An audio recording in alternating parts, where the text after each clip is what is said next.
Tụi này tụ came apart, make a big noise like boom. Yeah. Right now it's over here. It's not connected. I'm like home and maybe see doctor. Wow, nó chỉ muốn lên hả? Kiểu tu nữa nó được nó sẽ lên chú là bên nó chỉ muốn à? Kiểu lên tung thỏi đóng plong rồi. Có tại sao nó plan thì nó là nó sẽ about 2 inch. Mà ta mà lấy là block inch tại sao nó chỉ nó dùng đi inch thôi.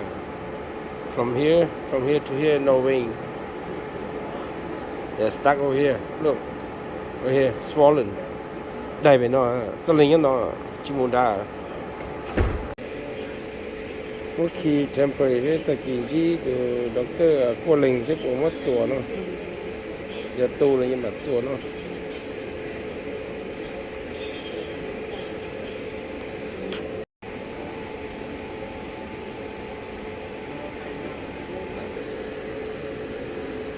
Cái bút bả này là có một chế sữa.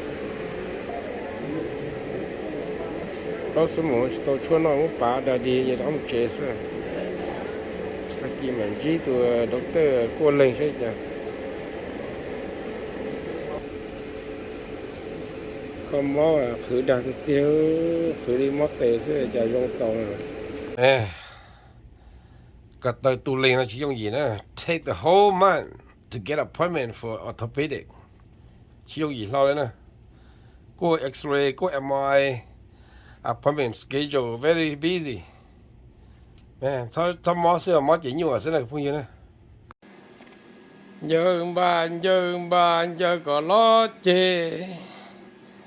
Giờ bàn giờ có tao thi.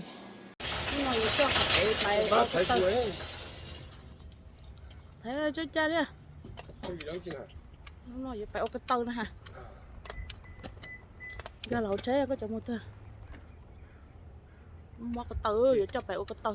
Cho phải xếp bùa. Ok.